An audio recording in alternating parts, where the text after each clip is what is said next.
اللہم صلی علی محمد وعلی آل محمد. گھر والے سارے سنی ہیں، میں رفع الیدین سے نماز پڑھوں تو منع کرتے ہیں. ایک اڑے سنی نے ٹنی لکھو نا نا نا نا سنی کی تو سنی وہ ہوگا جو بخاری مسلم کے اوپر عمل کرے گا، قرآن پہ عمل کرے گا، یا سنی وہ ہوگا جو اپنے بابوں کی تعلیمات پہ عمل کرے گا؟ اور پھر سنی بھی کون سے؟ ہاں، حنفی دیوبندی سنی یا حنفی بریلوی سنی یا وہابی اہل حدیث سنی؟ کیونکہ آج تو وہابی بھی میرے چکر میں آگے کہہ رہے ہیں نا اہل سنت میں یہ گھسے ہوئے رافضی. وہابیوں نے بھی توفیق ہوگی جو سنی کہنے دی اپنے آپ کو. سنی وہ ہوگا جو سنت پہ چلنے والا ہوگا، اہل سنت کے منہج پہ ہوگا. یہ کون سے سنی ہے؟ سنی نہ لکھا کریں حنفی بریلوی یا حنفی دیوبندی یا وہابی سلفی. سنی نہیں، سنی وہ ہوگا جو سنت کے مطابق چلے گا. تو سنت اور رفع الیدین کے ساتھ ہے، نماز پڑھنے سے منع کرتے ہیں، سختی کرتے ہیں، تو ایسے میں ان کی نافرمانی تو نہیں ہوگی. اور مجھے کیا کرنا ہے؟ ان کی نافرمانی کیا ہوگی؟ نافرمانی تو اللہ کی ہوگی اگر آپ رفع الیدین چھوڑیں گے. بخاری مسلم میں حدیث ہے، مولا علی علیہ السلام کہتے ہیں نبی علیہ السلام نے انصار مدینہ میں سے ایک شخص کو ایک لشکر کا امیر بنا کے بھیجا. راستے میں اسے غصہ آ گیا اپنے ساتھیوں پہ، تو انہیں حکم دیا کہ آگ کا ایک بہت بڑا الاؤ جلاؤ. جب وہ بھڑک اٹھا تو اس نے کہا کہ میں تمہیں حکم دیتا ہوں، میں تمہارا امیر ہوں، میری اطاعت رسول اللہ کی اطاعت اور رسول اللہ کی اطاعت اللہ کی اطاعت ہے، تم اس آگ میں کودو. تو وہ کوئی حنفی تو نہیں تھے جو امام کی تقلید کرتے. اور امام کون تھا؟ صحابی. انہوں نے کہا ہم یہ تیرا کہنا نہیں مانیں گے، ہم آگ سے بچنے کے لیے ہی تو رسول اللہ کے دامن کرم میں آئے تھے، اور تو ہمیں آگ میں کودنے کو کہہ رہا ہے، ہم تیری یہ بات نہیں مانیں گے. بعد میں واپسی پہ نبی علیہ السلام کو جب یہ شکایت لگائی گی، آپ نے فرمایا اگر تم اپنے امیر کا حکم مان لیتے، یعنی تقلید کر لیتے، قرآن و سنت کے دلائل دیکھے بغیر آنکھیں بند کر کے بزرگان دین کے پیچھے چلتے، علماء سے پوچھ کے چلتے. اور علماء کون؟ صحابی انصاری. کون؟ جسے حضور نے امیر لگایا ہے. حضور کہہ رہے میرے لگائے ہوئے امیر کی بات بھی قرآن و سنت کے خلاف ہو تو نہیں لو. ہاں، نواں مسئلہ نکلا ہے. تو اڈے امام دے شے ہی کوئی نہیں، اس انصاری صحابی جیسا ہے ہی کوئی نہیں. تیرے امام تھے، شے ہی کوئی نہیں. نبی علیہ السلام فرمایا اگر تم میرے اس امیر کی بات مان لیتے تو سیدھے جہنم کی آگ میں جا کے نکلتے. اور پھر آپ نے فرمایا کہ مخلوق کی اطاعت صرف معروف میں ہے، منکر میں نہیں. اللہ کی معصیت میں، اللہ کی نافرمانی میں مخلوق کی اطاعت نہیں ہے. یہاں بھولے بن کے لوگ پوچھ رہے ہیں جی میری ماں کہہ رہی ہے میں دودھ نہیں بخشاں گی تو میں داڑھی رکھ لواں. ابو منع کرتے ہیں تو میں نقاب کیوں کروں؟ اچھا رشتہ نہیں ملے گا. تیرے ابے نے جڑا تم رشتہ بھی لاب کے دینا ہے نا، وہ بھی پتہ لگ جائے گا. اللہ کے ساتھ لوگ لگائیں.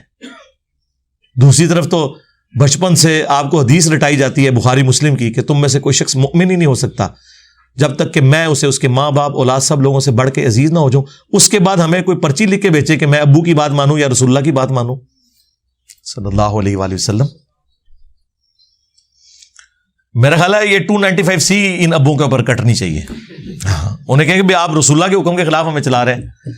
اصل گستاخ وہ ہے جو آپ کو رسول اللہ کی نافرمانی کا کہے.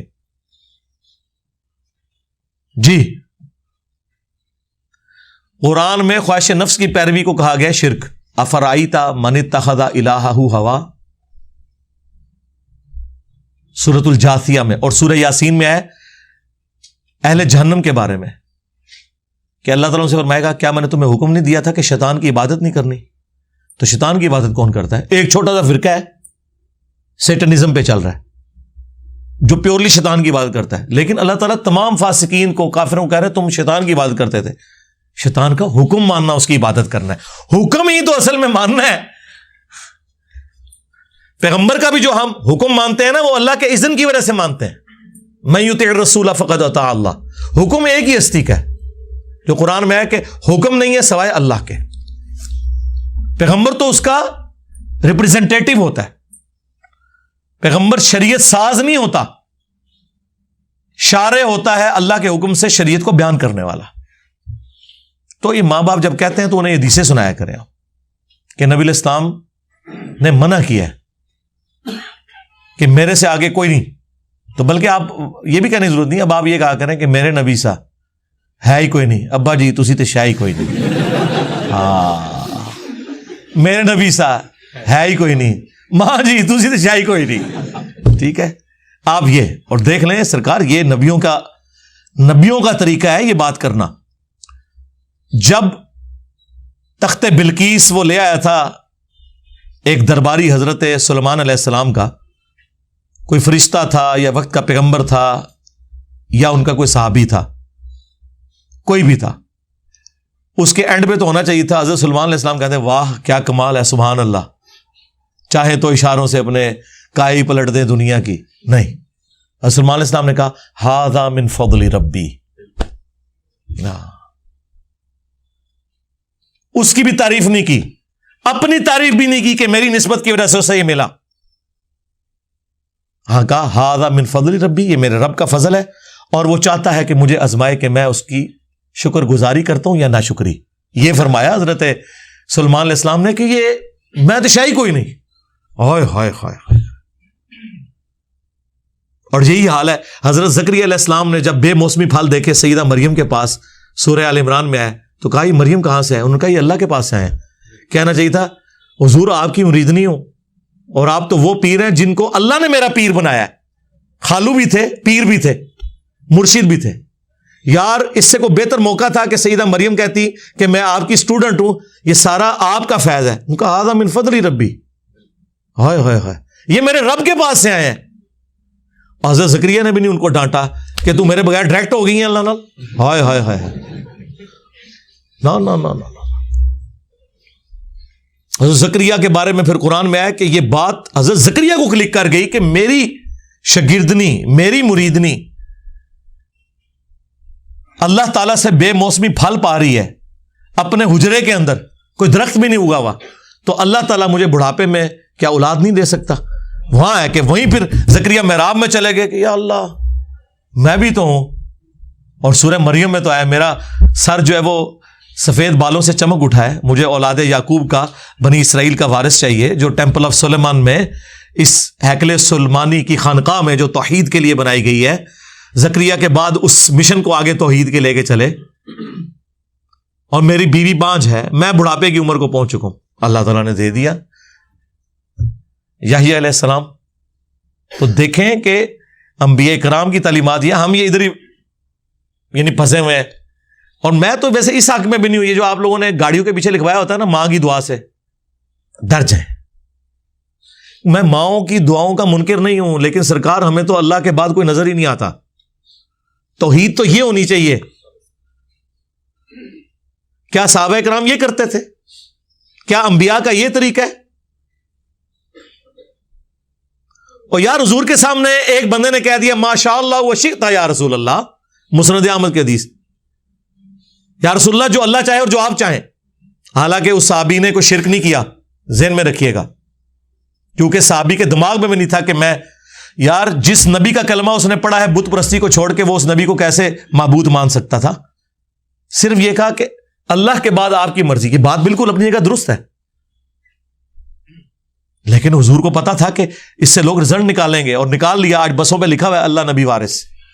حضور نے فرمایا اجعلتنی للہ ندا, تو نے مجھے اللہ کے مقابلے پہ کھڑا کر دیا. بلکہ قل ما شاء اللہ وحدہ, کہہ جو اکیلا اللہ چاہے. اللہ اکبر. اس نے نہیں کہا یا رسول اللہ میں آپ کو جو ہے وہ اللہ کی عطا سے, آپ کا علم محدود مانتے ہوئے, اللہ کا غیر محدود مانتے ہوئے, اللہ کو مستقل بذات مانتے ہوئے, آپ کو غیر مستقل بذات مانتے ہوئے, آپ کا عطائی مانتے ہوئے, اللہ کا ذاتی مانتے ہوئے یہ عقیدہ رکھے ہو. نا اس ٹائم میں کہانیاں نہیں سنونیاں. تو نبی علیہ السلام نے ہمیں کیا تعلیم دی ہے کہ گاڈ اورینٹڈ. کوئی ضرورت نہیں گاڑی پہ لکھوانے کی ماں کی دعا سے. اور ایت بالکل ہی رہن دو, بری بری سرکار بری, کھوٹی قسمت کر دے ہری, ہاں یا بھاول حق بیڑا تک, یا معین الدین چشتی پار لگا دے کشتی. ایت شاہی کوئی نہیں. میں تو کہتا ہوں یہ بھی نہ لکھوائیں گاڑی کے پیچھے کہ ماں کی دعا سے. آپ نے لکھوانا ہے تو لکھوائیں ھذا من فضل ربی. آپ نے لکھوانا ہے تو لکھیں ما شاء اللہ سبحان اللہ لا حول ولا قوت الا باللہ انشاء اللہ. یہ ہمارے سلوگنز ہیں جو ہمارے پیغمبر نے ہمیں سکھائے ہیں, جو سورۃ الکہف میں یہ سارے سلوگنز آئے ہوئے ہیں. اے نبی آپ نے کبھی بھی نہیں یہ کہنا کہ کل میں یہ کام کروں گا جب تک آپ انشاءاللہ نہ کہیں. حضور کو کہا جا رہا ہے نبی علیہ السلام انشاءاللہ کہنا بھول گئے تھے، وہی نازل نہیں ہوئی تھی.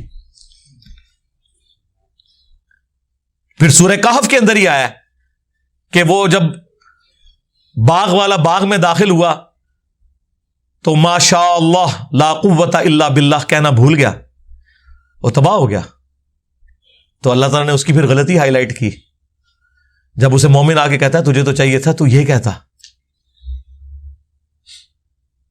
اور سورۃ الکہف کا آغاز ہی ہو رہا ہے الحمدللہ الذی انزل علی عبدہ الکتاب. سبحان اللہ بھی سورۃ الکہف میں آئی ہوئی ہے.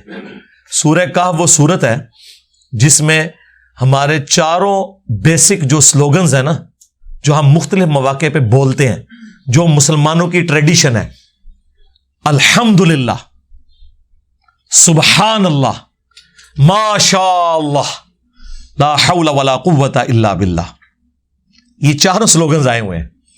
تو ہماری تو تعلیمات یہ ہیں. ہماری تعلیم میں کہا ہے کہ یا معین الدین چشتی پار لگا دے کشتی. ہاں نو نو نو نو، ھذا من فضل ربی، یہ میرے رب کا فضل ہے. ذالک فضل اللہ یؤتیہ من یشاء، یہ اللہ کا فضل ہے جسے چاہے عطا فرمائے. سورہ آل عمران میں نہیں اللہ تعالیٰ فرما رہا کبھی ایسا نہیں ہوا کہ ہم کسی پیغمبر کو حکم دے کر نبوت دے کر بھیجیں اور وہ لوگوں سے یہ کہنا شروع کر دے کہ لوگوں میرے بندے بن جاؤ. وہ تو کہے گا کونوا ربانیین، لوگوں اللہ کے بندے بن جاؤ. اللہ تعالیٰ ہمارا نبی بھی اپنی نہیں کبھی کہہ سکتا، تو باقی تو شے ہی کوئی نہیں. اس کا مطلب یہ باقی سارے جاہل اور گمراہ ہیں. نبیوں کو چونکہ اللہ کا تعارف ہوتا ہے اس لیے انہیں پتا ہوتا ہے کہ ہم نے کبھی بھی رسک نہیں لینا. اس لیے اللہ نے فرمایا نا عیسیٰ ابن مریم کبھی اور محسوس نہیں کریں گے کہ انہیں اللہ کا بندہ کہا جائے، اور نہ کوئی مقرب فرشتہ، سورہ النساء. اور پھر اللہ تعالیٰ نے اس کو یہاں پہ ختم نہیں کیا. اللہ نے فرمایا اگر کوئی پیغمبر یا کوئی مقرب فرشتہ یہ اور محسوس کرے کہ وہ اللہ کا بندہ ہے، قیامت کے دن ہم جمع کر لیں گے اور نافرمانوں کو آگ میں جھونکیں گے، عذاب دیں گے. حالانکہ انہوں نے نہیں کرنا تھا. مجھے بتائیں ان کے ہوتے ہوئے تو اڑے بابے کے نے جبرائیل علیہ السلام جیسا ہے ہی کوئی نہیں. تیرے بابے تھے شے ہی کوئی نہیں. عیسیٰ جیسا ہے ہی کوئی نہیں. تیرے بابے تھے شے ہی کوئی نہیں. لیکن یہ کتابوں کا پیغمبر ہے، یہ کتابوں کا خدا ہے. مجھے بتائیں ہر آنے والا دن آپ کے اوپر یہ حقیقت کھولے گا کہ یہ جو میں نے جملہ بولا ہے نا کہ مرنے سے پہلے اے مسلمان کر لے اس پہ غور، کتابوں کا خدا اور ہے، بابوں کا خدا اور، کتابوں کا دین اور ہے، بابوں کا دین اور. یہ بالکل صحیح بولا ہے. الحمدللہ. چاشت اور اشراق کی نماز کا وقت بتا دیں. ایک ہی وقت ہے جی میرے بھائی. چاشت تو اردو کا لفظ ہے، عربی میں چے نہیں ہوتی. اس کے لیے عربی میں جو لفظ ہے دوحا، دن کی نماز. وہ مسلم شریف میں حدیث ہے سب سے افضل وقت ہے جب اونٹنی کے بچے کے پاؤں زمین کی گرمائش کی وجہ سے جلنے شروع ہو جائے، یعنی آلموسٹ 10-11 بجے کا ٹائم، یعنی زور کا وقت داخل ہونے سے آدھا گھنٹہ پہلے آپ پڑھ لیں. یہ سب سے افضل وقت ہے اشراق کی نماز کا یا دوحا کی نماز کا یا چاشت کا. لیکن دوسری طرف یہ ہے کہ نبی علیہ السلام مسلم شریف میں آتا ہے فجر پڑھ کے مسجد میں بیٹھے رہتے تھے حتیٰ کہ سورج بلند ہو جاتا. اس وقت پڑھنا چاہتے ہیں تو آپ اس وقت بھی پڑھ سکتے ہیں. جیسے تہجد کا ٹائم عشاء کے وقت سے لے کے فجر تک رہتا ہے اور اس میں سونا کوئی شرط نہیں ہے.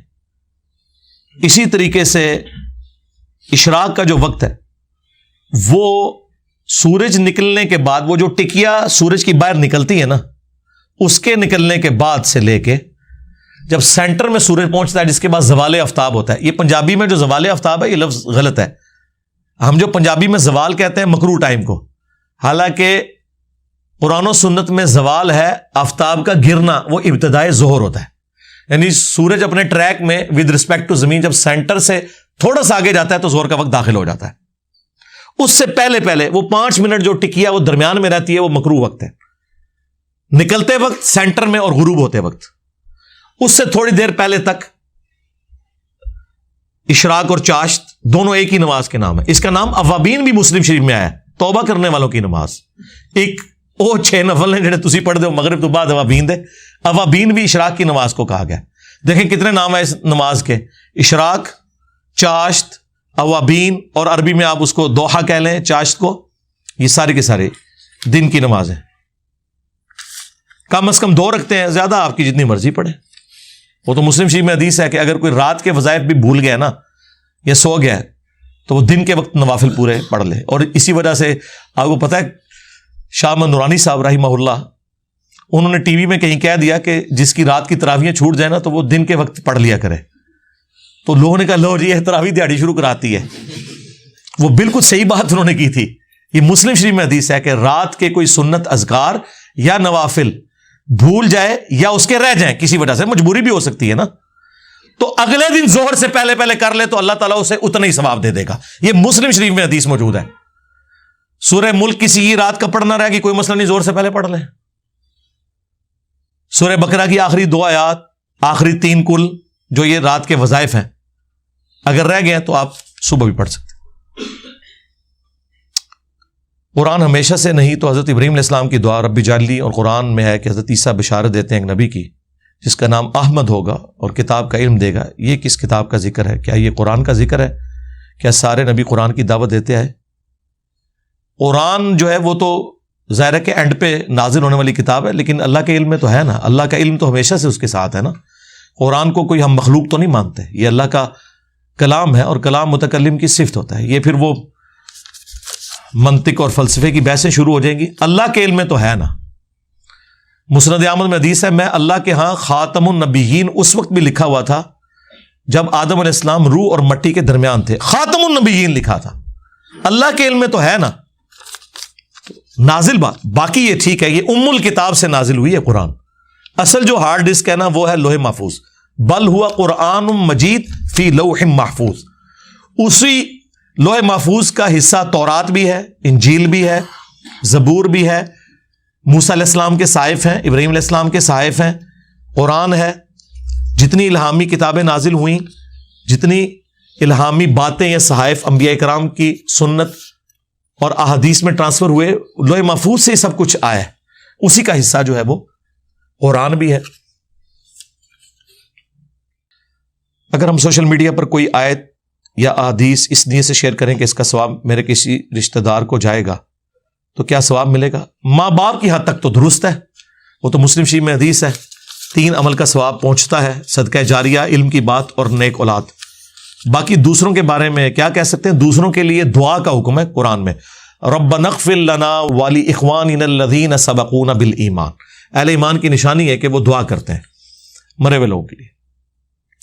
میں پہلے رفع الیدین نہیں کرتا تھا، اب کرتا ہوں، لیکن میرے بڑے کہتے ہیں کہ بچپن سے جیسے پڑھ رہے ہو ویسے ہی پڑھو. ان سے کہ بچپن سے اگر میں قادیانی ہوتا تو قادیانی رہتا. یہ کون سی بات کر رہے ہیں؟ بچپن کا تعلق ہے یا اس شخص کو ماننا ہے جس کی قبر مدینے میں ہے صلی اللہ علیہ وآلہ وسلم؟ یہ کون سی بات ہوئی؟ اور پہلے میں اس پہ کافی بول چکا ہوں. آج کل گورنمنٹ نے کاروبار کا ٹائم رات 10 بجے تک کا کیا ہے. کیا رات 10 کے بعد جو کاروبار کریں گے وہ حلال ہوگا؟ نہیں، کاروبار تو حلال ہوگا. باقی وہ جو ایک حکم عدولی والا معاملہ ہے وہ تو ظاہر ہے کاروبار اگر آپ حلال چیز کا کر رہے ہیں وہ تو حلال ہے. ایک اس کا جز جو ہے نا وہ غلط ہوا نا کہ آپ نے وہ اس کو ڈس اوبے کیا، تو وہ ایک غلطی اپنی جگہ ہے. اسی طریقے سے کوئی غلط طریقے سے کسی یورپین ملک میں چلا جاتا ہے اور وہاں جا کے وہ اگر مزدوری کرتا ہے تو اس مزدوری کی کمائی تو حلال ہوگی. باقی وہ جو جس طریقے سے گیا اس کے اوپر آپ بات کریں گے. جس طریقے سے چھری چوری کریں گے تو وہ چھری کا چوری کرنا تو حرام ہے، لیکن اس چھری سے بسم اللہ پڑھ کے کوئی جانور آپ ذبح کریں گے تو جانور حرام نہیں ہوگا. ٹھیک ہے. ہاں، باغ فدق آپ کے مطابق مینیجریل ایشو تھا، لیکن اگر نبی الاسلام کے وارث نہیں ہوتے تو اس کے اوپر میں میرے بھائی پہلے بول چکا ہوں. میرا موقف یہ ہے کہ آج کی ڈیٹ میں یہ ایشو ریزالو ہے.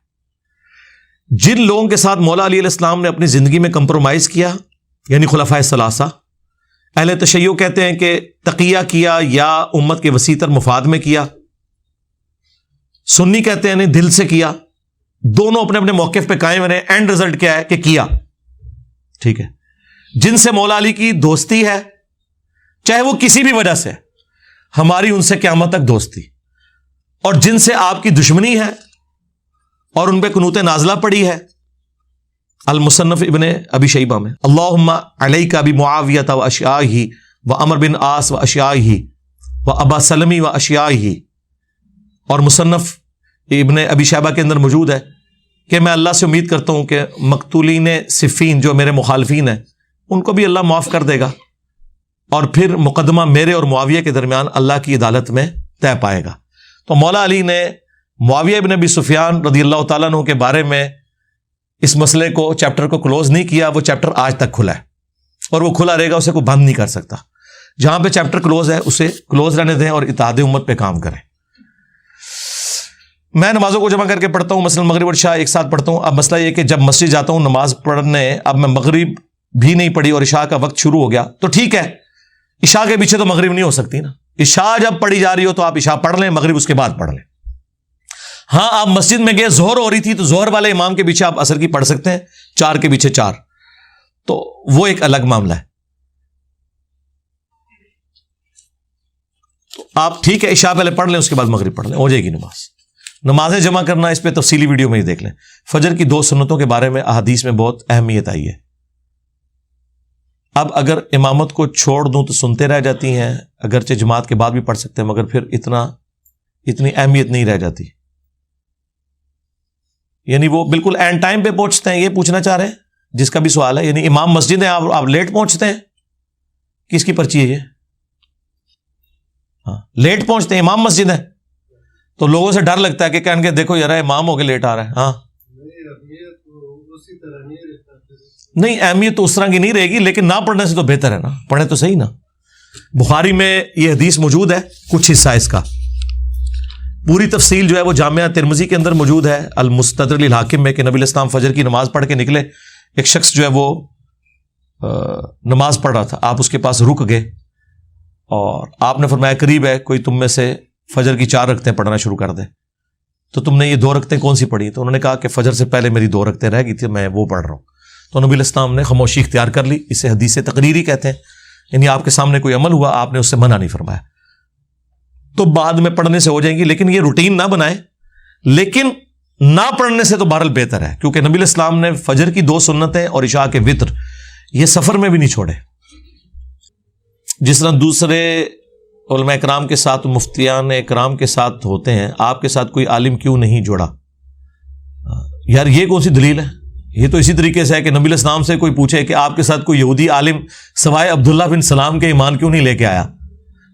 تو یہ تو ہمارا کام تو صرف دعوت دینا ہے، باقی جڑے بہت سارے ہوئے ہیں، یہ رہنے دیں آپ، کیوں ان کی نوکریوں کے پیچھے لگے ہوئے ہیں آپ؟ میں ہی انہیں منع کرتا ہوں۔ یہ لاجک دیتے ہیں کہ وہ اکیلا ہے، کوئی عالم اس کے ساتھ نہیں، تو میں علماء کو کہوں گا میں اگر اکیلا ہوں نا تو آپ کی پبلک میرے ساتھ ہے، آپ کے ساتھ پبلک کوئی نہیں، ٹھیک ہے؟ اسلام کے مفتیان اکرام جو الیاس قادری کے بیاہ پر سوالوں کے جوابات دیتے ہیں، آپ کا ایسا آدمی کیوں نہیں ہے؟ کوئی ضرورت ہی نہیں ہے جی، الیاس قادری صاحب کو ضرورت ہے نا، ہم تو مفتی اکرام کو بتاتے ہیں کہ قرآن و سنت میں لکھا ہوا ہے، تو مفتی اکرام نے ہمیں کہاں سے آ کے بتانا ہے؟ مجھے بتائیں، جتنا دنیا میں ہنگامہ کھڑا کیا ہے آج تک کسی کا علمی جواب آیا ہے؟ جب ہم مفتی تقی عثمانی صاحب، مفتی منیب الرحمان صاحب جو پلانٹ ارتھ پہ ان کے سب سے بڑے مفتی ہیں، ان کی کتابوں سے ان کے بلنڈرز دکھا رہے ہیں، تو باقی تو شاہی کوئی نہیں۔ اور اس لیے میں نے کہا کہ کسی کو شوق ہے تو بٹھا لیں ان کو ہمارے ساتھ، آ جائیں۔ پہلی بات چشتی رسول اللہ، اشرف رسول اللہ پہ ہوگی، آؤ نا داڑ تھلے لے آؤ، جڑا مفتی ہے جائے مریا ہوا زندہ آ کے گل کرے، پہلے عقیدے پہ بات ہوگی، گستاخانہ عبارتوں پہ بات ہوگی آگے بعد میں۔ اس کی وجہ یہ کہ آپ نے خود ایک دوسرے کو کافر اسی بنیاد پہ ڈکلیئر کیا ہوا ہے۔ اعلیٰ حضرت نے اسام الارمین میں دیوبندیوں کے عقیدوں پہ گرفت نہیں کی، دیوبندیوں کی گستاخانہ عبارتوں میں گرفت کی ہے۔ کہتے ہیں انجینئر صاحب ٹونڈ لے کے گستاخیاں لائے ہیں اور انجینئر صاحب گند پہ ہی بیٹھتے ہیں، تو اعلیٰ حضرت گند پہ بیٹھے ہیں؟ اشرف تھانوی نے 2000 کتابیں لکھی تھی، اس میں سے ایک حفظ الایمان ہی نظر آئی نا اعلیٰ حضرت کو۔ اعلیٰ حضرت بھی تو ڈھونڈ کے گند پہ بیٹھے نا، تو میں فکر اعلیٰ حضرت پہ ہوں، آؤ نا گل کرو۔ تو یہ بات ہے۔ تو ہم نے تو یہ بھی ٹی ایل پی کے جو رپورٹر آئے تھے ان کے سامنے میں نے، یار اس سے بڑی کوئی بات ہو سکتی ہے؟ ٹی ایل پی کا سعد رضوی صاحب کا صدیق جان ہمارے پاس آیا ہے، جیسے عمران خان صاحب کا صدیق جان اور عمران ریاض خان ہے نا، تو سعد رضوی صاحب کا جو صدیق جان اور عمران ریاض خان ہے نا، وہ جرار ہے جو مجھ سے انٹرویو لے کے گیا ہے. ان کے جتنے سوالات تھے میں نے جواب دیے ہیں نا. اب ان کا کام ہے نا، اور اس میں نے کہا کہ لے آؤ اپنا مولوی. لیکن کون بڑا؟ چھوٹے تو تم لاکھوں میں ہو. میں ایک سے کروں گا یہ کہیں گے جاہل سی، انہوں تو پتہ ہی نہیں. تسی انہاں نال گل کرو نا، وہ وڈے عالم نے، یہ تو مکنے ہی نہیں نے. کہ میں سیدھا وڈے نو کیوں نہ ہاتھ پاواں؟ یہ وڈے کس دن کام آنے نے؟ ان کو نہیں ہوا لگوانی باہر کی، 14 اگست پہ ہی لگوا لیں جیسا صدر پاکستان کو لگوائی جاتی ہے. ان کو نہیں ہوا لگوانی آپ نے. ہمارے نبی تو وہ ہیں، غزوہ حنین کے موقع پر بخاری مسلم میں آتا ہے 12,000 کا لشکر تتر بتر ہو گیا. سورہ توبہ میں آیا کہ وہ ایک متکبرانہ جملہ کچھ اصحاب نے بول دیا تھا کہ آج ہم تعداد میں زیادہ غالب آئیں گے. تو اللہ تعالیٰ فرماتا ہے پھر بھاگنے کی جگہ نہیں تمہیں ملی. 12,000 کا لشکر جو ہے تتر بتر ہو گیا. نبی علیہ السلام اکیلے اپنے خچر پہ بیٹھ کے آگے بڑھے. انا النبی لا کذب انا ابن عبد المطلب، میں نبی ہوں، اس میں کوئی جھوٹی بات نہیں، میں عبد المطلب کا بیٹا ہوں. اور نبی علیہ السلام کے چچا زاد ابو سفیان بن حارث رضی اللہ تعالی عنہ، انہوں نے حضور کے خچر کی مہار تھامی ہوئی ہے اور نبی علیہ السلام آگے بڑھ رہے ہیں اکیلے. یہ ہوتا ہے لیڈر. تو اب موقع ہے نا، تقی عثمانی صاحب کہیں نا میں دیوبندی ہوں، اس میں کوئی شک نہیں، میں مفتی اعظم ہوں پلانٹ ارتھ پہ، انجینئر، تو ساڑی منجی ٹھوکی، میں آ گیا مقابلے سے. کیونکہ یہ کہتے ہیں انجینئر نے فرقہ لانچ کیا ہے. بھائی جب فرقہ لانچ کیا تو فرقے کا لیڈر میں ہوا نا ان کے بقول. ہم تو تمہارے پیچھے نمازیں پڑھ رہے ہیں، فرقے جو لانچ کرتے ہیں وہ چندہ بک لادا کرتے ہیں، مسجدیں لادا کرتے ہیں، ہم تو چندے بھی تمہیں دیتے ہیں، نمازیں تمہارے پیچھے پڑھتے ہیں. تو تم لوگ فرقوں کے لیڈر ہونا، آؤ میدان میں آؤ. پتہ کیا کہتے ہیں؟ نہیں وہ مناظرے کے فن کو نہیں جانتے. چنگا لیڈر بنایا جے، ساڑا لیڈر ہو سی کہ جنگ میں بھی وہ سب سے آگے، نمازوں میں بھی امامت کرنے والا، نبی علیہ السلام کی مبارک ذات. آپ کا کوئی کرائٹیریا نہیں ہے، چلو ان کو ہی اور بنا لو، چلو یہ بھی تو میں چھڑ دو. کسی مناظر نو لیڈر ڈکلیئر کرو اور نالے کہو گے کہ یہ جو ہے نا اس وقت مفتی تقی عثمانی سے بھی بڑے عالم ہے، اور اس وقت روئے زمین پہ دیوبند کا اس سے بڑا کوئی عالم نہیں ہے. یہ انجینئر صاحب سے بات کریں گے، لے آؤ. اچھا ادھر نہیں لانا چاہتے، لائیو لے آؤ. سٹارٹ کریں گے ہم گستاخانہ عبارتوں سے، تمہارے عقیدوں سے. المحنت کے عقیدے جو تم نے لکھ کے دیے ہوئے قرآن و سنت کی روشنی ہے. کہتے ہیں نہیں وہ علماء دیوبند کا مقابلہ کرنے والا کوئی ماں نے جمے ہی نہیں. سرکار ماں نے وہ شاید جمی ہے کہ تھوڑے مرے بھی زندہ ہو جان تے مقابلہ نہ کرن. تمہیں پتہ ہی نہیں کتنے بیٹھے ہو. اور ماما نے پہلے بھی جمے سن. یوٹیوب حافظہ اللہ نہیں سی ہوندی، فیس بک دامت برکاتم عالیہ نہیں ہوتی تھی، ہاں آیت اللہ واٹس ایپ نہیں ہوتے تھے. ہاں اس لیے وہ آوازیں جہاں اٹھتی تھی وہیں دفن ہو جاتی تھی. امام نسائی نے اگر ناسبیت کو للکارا ہے نا تو انہیں قتل کر دیا گیا. صرف کتاب ہی ان کی رہ گئی، اور وہ بھی بنو عباس اور جو بعد میں سلطنت عثمانیہ چونکہ سنی تھے تو اس طرح وہ اس چیزیں سے ان چیزوں کو سامنے نہیں آنے دیتے تھے. یہ تو آج مبارک دور ہے کہ سنی کا بچہ شیعہ کی بات سن رہا ہے، شیعہ کا بچہ سنی کی بات سن رہا ہے. پہلے کہاں یہ ہوتا تھا؟ اس لیے یہ سارے ڈکوسلے چلے. تو لیاؤ، تیار ہوں میں بیٹھنے کے لیے. مفتی منیب صاحب آ جائیں. ٹی ایل پی کا جب جھگڑا ہوا عمران خان صاحب کی گورنمنٹ کے ساتھ، آرمی چیف نے کس بندے کو بلایا؟ اتنی ہارڈ لائنر جماعت کس کے قابو آئی ہے؟ مفتی منیب صاحب کے. اور اس سے بڑھ کے جو بریلویوں کا بورڈ ہے نا پاکستان کا، درس نظامی کی جو ڈگری دیتے ہیں، اس کے ہیڈ مفتی منیب الرحمان صاحب ہیں. 8 سے نہیں 2 دہائیوں سے تنظیم المدارس کے. یہ کہتے ہیں علماء کی ڈگری، تو آڑے علماء کی ڈگری ہیں ایک نہیں نے. تنظیم المدارس کی ڈگری دیتے ہیں بریلوی، اور وفاق المدارس کی ڈگری دیتے ہیں دیوبندی. دونوں ایک دوسرے کی ڈگری کو نہیں مانتے. دونوں چھوڑ دیں، بریلویوں کا ایک عام بندہ بھی دیوبندیوں کے علماء کو کہتا ہے یہ گمراہ ہے. تو اس کا کیا مطلب ہے؟ وہ اس سے بڑا عالم ہے. گمراہ کہہ رہے ہیں، حکم میں لاندہ ہے. اور ایک عام دیوبندی بھی ڈاکٹر طاہر القادری صاحب کو کہے گا گمراہ ہے. کیوں؟ وہ بریلوی ہیں یا بریلوی نما ہے. تو عام دیوبندی بریلویوں کے بڑوں کو گمراہ کہے اور عام بریلوی دیوبندیوں کے بڑے کو گمراہ کہے تو اس کا مطلب ہے کہ ایک عام بریلوی دیوبندیوں کے علماء سے زیادہ عالم ہے. یہی مطلب ہوا ہے نا. تو میں نہ ہویا پھر میں تے دوہاں نوں ننگا کر چھڑیا اور میں نے یہ دعویٰ کیا ہے اس پلانٹ ارتھ پہ میرا کوئی ایک عقیدہ ایسا نہیں ہے جو دنیا میں مجھ سے پہلے ایگزسٹ نہ کرتا ہو. اگر میں رفع الیدین پہ زور دیتا ہوں تو ساری دنیا کے اہل حدیث رفع الیدین پہ اسی طرح زور دیتے ہیں. اگر میں بنو امیہ کا مخالف ہوں تو پوری دنیا کے شیعہ بنو امیہ کے مجھ سے زیادہ مخالف ہیں. میں نے کون سا نیا کام کر دیا؟ کہتے نیا فرقہ لانچ کر دیا. نیا فرقہ تب ہوتا جب میں نظریات نہیں لے کے آتا. اور جو ایگریڈ اپان مسئلے ہیں ان میں سے کسی ایک کا انکار ثابت کریں. غامدی کو تو تم گالی دیتے ہو کہ اس نے نزول عیسیٰ کا انکار کر دیا. میں نے غامدی صاحب کو جواب دیا ہے قرآن سے, احادیث سے تو بعد میں, نزول عیسیٰ کے مسئلے کے اوپر. پردے کے مسئلے میں نے غامدی صاحب سے اختلاف کیا. کوئی ایک مسئلہ بتاؤ نا کہ جس نے رجم کی سزا کا انکار کر دیا, یہ پردے کو نہیں مانتا, یہ نزول عیسیٰ کو نہیں مانتا, یہ خلفائے راشدین کو نہیں مانتا, یہ اہل البیت کی عظمت کو نہیں مانتا. کوئی شاید لے کے آؤ نا. کوئی ایک چیز بھی ایسی نہیں ہے. تو اس کا مطلب یہ ہے کہ دنیا کے سارے فرقے اور ان کے علماء میرے عقیدوں کو جسٹیفائی کرتے ہیں. میں نے آپ کو بتایا میں نے اندھا دھن پیروی کا انجام لکھا نا ریسرچ پیپر, ایک بریلوی عالم کے پاس لے کے گیا. کہتے ہیں جی انجینئر صاحب آدھے پمفلٹ سے تو میں ایگری کرتا ہوں جس میں آپ نے دیوبندیوں کی گستاخیاں ہائی لائٹ کی ہیں, بالکل ٹھیک لکھا ہے. ہاں میں کہ جی ادھے نال تسی کر دو, اور جو آپ کی گستاخیاں میں نے اس میں چشتی رسول اللہ ان کو گستاخی نہیں نظر آ رہا, اشرلی رسول اللہ کہہ رہے ہیں یہ گستاخی ہے. تو میں نے کہا جو باقی آدھا ہے نا اس سے دیوبندی میرے ساتھ ایگری کرتے ہیں, مراد یہ کہ میرے ساتھ سارے ایگری کرتے ہیں. حقیقت بات ہے. آپ دیکھیں جو میری یہ غلطیاں ہائی لائٹ کر رہے ہوتے ہیں, کوئی ایک غلطی جو ان کی نظر میں غلطی ہوتی ہے وہ قرآن و حدیث میں لکھا ہوتا ہے, کوئی ایک بھی ایسی نہیں ہے جو اس سے زیادہ سخت فارم میں موجود نہ ہو. اہل حدیث نے جینا مرنا رفع الیدین کو بنایا ہوا ہے کہ نہیں؟ اور میں اگر رفع الیدین کے اوپر زور دیتا ہوں کہ سنی شیعہ کا اتفاق ہے رفع الیدین کے اوپر, صرف حنفیوں کا تفرد ہے, تو اس میں مجھے کیوں کرٹیسائز کر رہے ہیں؟ اگر میں کہتا ہوں ہاتھ باندھ کے نماز پڑھنا بھی سنت ہے, ہاتھ چھوڑ کے بھی نماز پڑھنا سنت ہے, تو کیا مجھ سے پہلے کوئی نہیں کہتا؟ شیعہ تو پوری دنیا کے ہاتھ چھوڑ کے نماز پڑھتے ہیں. اہل سنت میں بھی مالکی جو ہیں وہ ہاتھ چھوڑ کے نماز پڑھتے ہیں. عبداللہ ابن زبیر سے میں نے ثابت کیا, المصنف ابن ابی شیبہ سے, بلکہ میں نے ابو داؤد 730 نمبر حدیث سے نبی علیہ السلام سے ثابت کیا. ابو حمید سعدی نے 10 صحابہ کی موجودگی میں نماز جب شروع کی تو کہا نبی علیہ السلام جب نماز کا ارادہ کرتے تو ہاتھ کندھوں تک اٹھاتے یہاں تک کہ ہر ہڈی اپنی جگہ پہ واپس آ جاتی.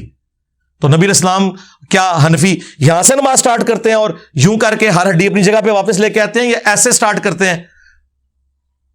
تو ہاتھ چھوڑ کے نماز پڑھی تھی انہوں نے, 11 صحابہ کی گواہی. تو کوئی ایک بات بتائے نا, کیا میں عذاب قبر کا منکر ہوں؟ میں نے عذاب قبر پہ 10 آیات قرآن سے پیش کی اور 17 صحیح الاسناد احادیث بخاری مسلم سے اکثر رد کیا منکرین احادیث کا. کوئی ایک بات بتائیں کہ ہاں جی یہ ایک بات ہے اور بڑی میجر بات ہے. لیکن میں آپ کو ایک بات ایسی بتاتا ہوں جس میں میرا تفرد ہے, اور وہ اگر میں نے آپ کو بتائی تو پھر آپ لوگ جو ہے نا وہ پھر خون کے آنسو روئیں گے. اور وہ یہ ہے کہ مجھ سے پہلے ختم نبوت پہ کام نہیں ہوتا تھا.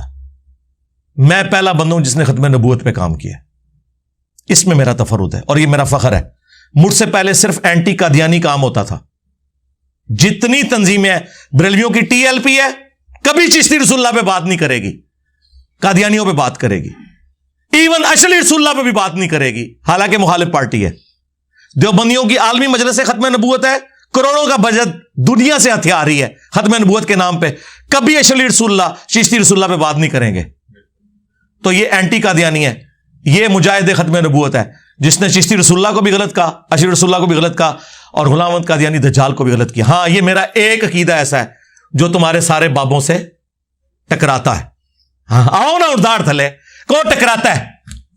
نہ تھک سکو گے نہ نگل سکو گے. اگر کہیں گے نا ٹکراتا ہے تو مراد یہ ہے کہ تمہارے بابے تھے یہ سارے ختم نبوت مخالف سن, اور اگر کہیں گے ٹھیک ہے تو ثابت کرو. پھر آؤ میدانش ایک ترنا دیو نہ شبیر بدر سے باہر بھی, ہاں کہ تو کیوں چھاپ رہے ہیں. کبھی ایسے نہیں ہوگا. تو اللہ کے فضل سے ہمارے ہر عقیدے سے کوئی نہ کوئی فرقہ ایگری کرتا ہے اور کوئی مخالف ہوگا, لیکن کوئی ایک عقیدہ ایسا نہیں جس کے سب مخالف ہوں. اور رہی عوام تو ساری بڑی پیار کرتی ہے.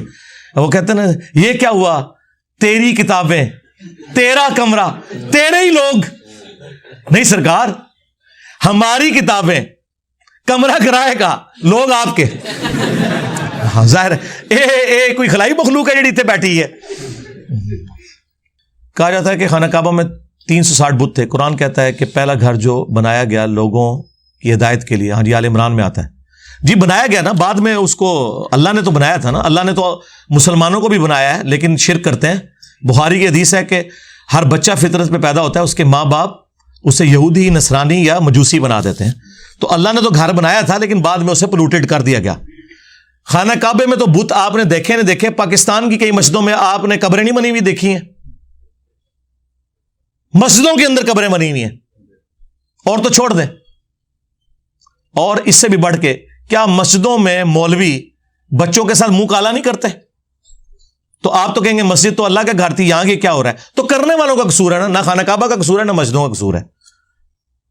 کیا ہم ایسے کلمات کہہ سکتے ہیں کہ اللہ ہم پر اتنا رحم و کرم فرما جتنا تو رحم فرمانے والا ہے, یا ہمارے گناہوں کو ایسے معاف کر جتنا تو معاف کرنے والا ہے؟ اس کی بجائے نا آپ اللہ تعالیٰ کی صفات کا واسطہ دیں.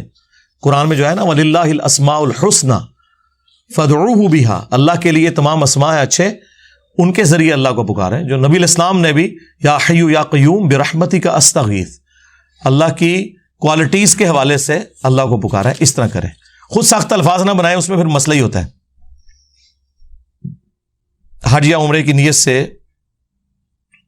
جمع کیے جانے والے پیسوں کو ضرورت پڑنے پہ استعمال کر سکتے ہیں. جی اگر ضروریات اصلیہ میں کوئی ایسی چیز پڑ گئی ہے تو حج آپ سے ساکت ہو جائے گا, پہلے آپ وہ کام کریں. ہم اللہ کو مذکر کیوں مخاطب کرتے ہیں؟ جیسے اللہ دیکھتا ہے, نہ کہ اللہ دیکھتی ہے. اس پہ میں پچھلی دفعہ بول چکا ہوں, اللہ دیکھتا ہے یا اللہ دیکھتے ہیں, یہ رسپیکٹیبل الفاظ ہیں. آج بھی شستہ اردو میں آپ دیکھیں, کراچی میں, لکھنؤ میں, بریلی میں کتنے لوگ ہیں جو اکیلے گئے ہوتے ہیں, کہتے ہیں ہم گئے تھے, ہم نے وہاں یہ کھایا, ہم وہ اپنے اکیلے آپ کو کہہ رہے ہوتے ہیں. تو اس لیے قرآن پاک میں رسپیکٹیبل ایک سیگے کے طور پہ انا نحن نزلنا الذکر وانا لہ لحافظون, بے شک ہم ہی نے قرآن کو نازل کیا, ہم ہی اس کی حفاظت کرنے والے ہیں. اور مرد کا سیگا جو ہے وہ ڈومیننٹ ہے اس اعتبار سے, ورنہ اللہ نہ مرد ہے نہ عورت, فرشتے نہ مرد ہے نہ عورت. یہ جینڈر جو ہے نا وہ جنات میں, انسان میں, نباتات میں, حیوانات میں ہوتے ہیں. کیا گدڑ سنگھی سچ میں ہے؟ کیا اس کے رکھنے سے دولت, شہرت, رزق میں اضافہ ہوتا ہے؟ یار یہ میں جو گدڑ سنگھی بولتا ہوں نا وہ پنجابی میں محاورتاً ایک بولا جاتا ہے, باقی تو کوئی چیز نہیں. یار خدا کے لیے, اللہ کے بندو, موحد بنو, اللہ کے ماننے والے بنو. ہاں جی ٹھیک, اللہ ہی کرتا ہے جو کرتا ہے. مولا علی علیہ السلام کا قول ہے, میں نے اپنے ارادوں کے ٹوٹنے سے اپنے رب کو پہچانا, کہ حالات بھی فیوریبل, سب کچھ کوشش بھی کر دیکھتا ہوں لیکن وہ کام نہیں کر پاتا.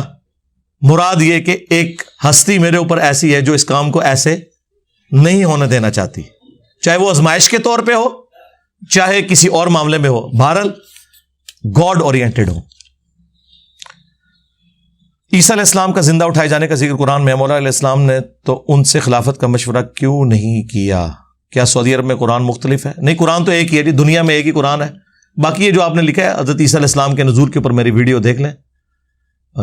ٹھیک ہے, مولا علیہ السلام نے تو نہ قبر رسول پہ کوئی مشورہ کیا. یہ تو ہم کہتے ہیں کہ سیدہ فاطمہ 6 مہینے بعد رسول اللہ کے غم میں فوت ہو گئیں, ان کو تو قبر رسول پہ کوئی بیداری میں حضور کی زیارت نہیں ہوئی ہے, مولا علی کو نہیں ہوئی ہے. اما عائشہ 47 سال تک اس حجرے میں رہی ہیں جہاں قبر رسول ہے, انہوں نے تو کبھی جنگ جمل پہ جانے سے پہلے رسول اللہ سے مشورہ نہیں کیا. یہ بات کے لوگ کیوں کہانیاں سناتے ہیں؟ سعودی عرب میں سرکار, یہ سعودی عرب کا چھپا ہوا قرآن ہے میرے ہاتھوں میں, اور یہ ایک دمشق کے رائٹر ہیں عثمان طاہا, اس کا لکھا ہوا ہے یہ, وہ بندہ زندہ ہے ابھی بھی. سعودیہ والوں نے اسے ہائر کیا تھا, اس نے کافی قرآن لکھے ہیں. یہ اجمیوں کے لیے جو ہے یہ خط نسخ, یہ نسخ ہے جی انور بھائی, یہ والا, ہاں خط نسخ میں, اور خط ریحان کے اندر انہوں نے عربیوں کے لیے وہ گرین بائنڈنگ میں لکھا, یہ بلو بائنڈنگ کے اندر. سیم یہی قرآن ایران سے چھپتا ہے ریڈ بائنڈنگ کے اندر, ریڈ ہے, باقی سب کچھ یہی ہے. اس کے ہر صفحے پہ آیت ختم ہوتی ہے. یہ ایسا لکھا ہے کاتب نے کمال سے, اندازہ کریں اس نے ایسا اس کو ایڈجسٹ کیا, ہر صفحے پہ آیت ختم ہوتی ہے, ہر صفحے پہ. یہ سعودیہ کی ہر مسجد کے اندر رکھا ہوتا ہے, اب تو یہاں بھی مل جاتا ہے یہ. اور جواد نقوی صاحب کے پاس جب ہم گئے عروۃ الوثقی کے اندر، وہاں بھی عثمان طٰہٰ کی ہینڈ رائٹنگ والا قرآن پڑا ہوا تھا. میرے بھائی کہاں شیعہ سنی کا قرآن ایک ہی ہے، باقی جو بکری کھا گئی وہ تو سنیوں کی کتاب میں ہے، ابن ماجہ کے اندر روایت. تو بکری کھانے سے کوئی قرآن ختم ہو گیا؟ اللہ کے بندو، قرآن تو سینہ بسینہ ٹرانسفر ہوا ہے. ٹھیک ہے، قرآن کے کئی صفات آپ کو دریا میں پڑے ہوئے ملتے ہیں، تو اس سے قرآن تو ختم نہیں ہو گیا. میری ویڈیو دیکھ لیں، کیا سنی اور شیعہ کا قرآن الگ ہے، وہ ویڈیو دیکھ لیں. آپ کہتے ہیں کہ آج کے دور میں گستاخ کو قتل نہیں کیا جا سکتا کیونکہ نبی علیہ السلام نے اپنی زندگی میں گستاخوں کو قتل نہیں کروایا، جبکہ پوری امت گستاخ رسول کو قتل کرنے پر قائل ہے. کہاں سے قائل ہے؟ تقی عثمانی صاحب کی تو ویڈیو لیک ہو گئی ہے، آڈیو. ہاں، اسی ویڈیو میں نے لگا دی ہوئی ہے. انہوں نے کہا کہ فقہ حنفی کے تحت گستاخ رسول کو قتل نہیں کیا جائے گا، اسے توبہ پہ آمادہ کیا جائے گا. آپ کیسے کہہ رہے ہیں امت متفق ہے؟ امت صرف امت کے ڈر کی وجہ سے متفق ہوئی ہوئی ہے، کتابوں میں نہیں ہے. یہ سارے گونگے ہو گئے تھے جب غامدی صاحب کو ٹی وی میں بلایا گیا. مفتی منیب الرحمان صاحب کو غامدی صاحب نے کہا کہ امت کو بتائیں فقہ حنفی میں گستاخ رسول کی سزا کیا ہے. یہ کو ماں بہن کی گالی دی تھی. تم حنفی ہو نا، تمہاری فقہ تم سے پوچھ رہے تھے نا غامدی صاحب. تو غامدی صاحب کے اس سوال کے جواب میں جو اتنے احترام سے انہوں نے کیا، مفتی صاحب غصے میں آ گئے. ان کا آپ نے ان جاہلوں کو ٹی وی پہ بلایا ہوا ہے. تو غامدی صاحب نے غصہ نہیں کہا، ان کا مفتی صاحب مجھے اپنی جہالت کا اعتراف ہے، میں طالب علم ہوں، آپ سے سیکھنے بیٹھا ہوں، بتائیں فقہ حنفی میں کیا لکھا ہوا ہے. ہاں، غامدی صاحب نے پوچھتے پیر رکھ لیا سی فقہ حنفی دی. ہاں ظاہر ہے جدو تسی پوچھتے پیر رکھیا تو غصہ کھانے دی کیڑی لوڑ ہے؟ وہ مٹھی چھری نال انہاں نوں ذبح کر چھڑیا. انہوں نے پوری گفتگو میں انہوں نے یہ نہیں بتایا فقہ حنفی میں کیا سزا ہے. ابھی تو میں بیٹھا ہوتا تو میں اگلی بات کرتا کہ آپ بتائیں کہ اعلیٰ حضرت کے نزدیک حسام الارمین میں تمام دیوبندی علماء کے اوپر جو بڑے ہیں 4 دیوبندی تھے، غلام احمد قادیانی پہ کفر کا فتویٰ ہے، اور انہوں نے کہا اس کے کفر میں شک کرنے والا بھی کافر ہے. تو پاکستان اور انڈیا کے کروڑوں دیوبندی اعلیٰ حضرت کے نزدیک کافر اور مرتد ہے. مرتد کا لفظ حسام الارمین میں لکھا ہے. تو مفتی صاحب یہ آپ کے ساتھ جو دیوبندیوں کے مفتی ہیں یہ واجب القتل ہیں یا نہیں؟ داڑ تھلے تو میں تو تمہیں پتا لتاں نو پی جانا. قرآن کو کون سمجھائے گا اور کیسے ہمیں سمجھنا چاہیے؟ قرآن ویسے سمجھنا چاہیے جیسے ایک انگریز پہلی دفعہ انگریزی میں قرآن کا ترجمہ سن کے قرآن کو سمجھے گا، کیونکہ صحابہ کرام پڑھے لکھے نہیں تھے، ان کی زبان میں تھا. ہاں بالکل قرآن کو ویسے سمجھنا ہے. کتاب فصلت آیات، بالکل اللہ نے واضح کر دی ہیں. باقی جو تفصیلات سنت میں حدیث میں وہ الگ بات. ایاک نعبد و ایاک نستعین کی تفسیر سنی ہو شیعہ سب نے تفسیر میں ڈنڈی ماری ہے، ترجمہ سب نے یہی کیا ہے. اے اللہ تیری عبادت کرتے ہیں، تجھی سے مدد مانگتے ہیں. ٹھیک ہے، تو وہ آپ اس کو اس طرح ہی لیں. یہ آج جو گورے مسلمان ہو رہے ہیں قرآن کا ترجمہ پڑھ کے، انہیں تو سمجھ نہیں آنا چاہیے تھا. جب مسلمان کو قرآن ترجمے میں پڑھ کے بغیر مولوی کے سمجھ نہیں آ رہا تو کافروں کی تو سمجھ آ گیا. تو آڑے منہ تے کالک مال چڑی ہے اتنے کافران نے 9/11 تو بعد کہ سانو انگریزی ترجمہ پڑھ کے سمجھ آ رہی ہے. تو جڑا مسلمانوں کے گھر جمع ہے، جو مسلمانوں کے گھر میں پیدا ہوا ہے، اس کو مولوی ممبر سے کہہ رہا ہے قرآن حدیث ڈائریکٹ نہ پڑھنا، گمراہ ہو جاؤ گے. بیسیکلی وہ کہہ رہا ہے کہ قرآن حدیث میں وہ لکھا ہے جو ہمارے عقیدوں کے خلاف ہے. وہ مجھے حیدر نقوی بھائی کی بات یاد آ گئی. انہوں نے بڑی ایک فلبدی بڑی زبردست بات کی کہ اگر کوئی غیر مسلم آپ کے پاس آئے اور کہ میں اسلام قبول کرنا چاہتا ہوں تو آپ اسے کون سی کتاب پڑھنے کے لیے دیں گے؟ بخاری شریف، اصول الکافی، ناج البلاغہ، مسلم شریف یا قرآن شریف؟ یہی دیں گے نا عقیدوں کی ہماری کتاب. وَأُوحِيَ إِلَيَّ هَذَا الْقُرْآنُ لِأُنذِرَكُمْ بِهِ وَمَنْ بَلَغَ. اے نبی تم فرماؤ قرآن اس لیے وحی کیا گیا تاکہ تم تک بھی میں ڈر کی بات پہنچا دوں جس تک قرآن پہنچے. قرآن انسٹرومنٹ آف دعوت ہے نبی علیہ السلام کا. نبی علیہ السلام دعوت و تبلیغ کے لیے جس سلیبس کو فالو کرتے ہیں وہ قرآن ہے. تو اڈا سلیبس الگ کتوں آ گیا پھر؟ تو وہ حیدر نقوی بھائی نے کہا کہ آپ کہیں گے نا کہ قرآن پڑھو اور آگے سے وہ کافر پوچھ لے کہ تو نے بھی یہ قرآن پڑھ کے اپنے عقیدے ٹھیک کیے تھے. ہائے ہائے ہائے ہائے. تو میرا خیال ہے اکثر علماء بھی شرمندگی کا شکار ہو جائیں گے کہ نہیں ہم نے تو کبھی قرآن اس نیت سے پڑھا ہی نہیں کہ اپنے عقیدے بھی ٹھیک کرنے. عوام نے تو خیر پڑھا ہی نہیں ہے. جب 200-250 سال پہلے ترجمہ ہو رہا ہے، شاہ ولی اللہ دہلوی نے کیا ہے فارسی میں، اس سے پہلے تو عام آدمی کو تو پتہ ہی نہیں تھا. والدین کی طلاق ہوگی، 2 سال کی بچی ہے، والدہ کے ساتھ رہتی ہے. ننیال نے خرچے کا کیس کیا ہے، کہتے ہیں کہ پوری زندگی والد سے ملنے نہیں دینا. نہیں تو آپ کورٹ میں جائیں گے تو کورٹ کا ایشو ہے، میرا ایشو تو نہیں ہے. وہ عدالت آپ کو ملوائے گی. ہفتے میں 1 دفعہ، یہ کون سا مسئلہ ہے؟ اچھا آپ نے خود معاہدہ کیا ہے، یہ اس طرح کے معاہدے تو غلط ہیں جو آپ نے کیے. شریعت کے خلاف آپ معاہدہ نہیں کر سکتے جی. وہ بیٹی آپ کی ہے، آپ کے مرنے کے بعد اسے جداد ملے گی، جو آپ کہہ رہے ہیں نا وہ لکھوا لیا، ایسے نہیں ہو سکتا. شیعہ کی حدیث کی کتابوں پہ عمل کیا جا سکتا ہے، اصول الکافی وغیرہ ضرور کریں. شیعہ کی جو سب سے معتبر کتاب ہے وہ یہ ہے، غدیر خم پہ قرآن اور اہل بیت. تو میں تو کہتا ہوں کہ قرآن کے اوپر عمل کریں آپ، حدیث کی کتابوں کا تو نمبر بعد میں آتا ہے. اصول الکافی میں بھی لکھا ہوا ہے کہ میری وجہ سے 2 فرقے جہنم میں جائیں گے، مولا علی علیہ السلام نے فرمایا، اور 2 گمراہ ہوں گے، ایک میری محبت میں اور ایک میری دشمنی میں. عمل کریں اس حدیث کے اوپر، بچ جائیں. کیا سنت کا متبادل بدعت ہے؟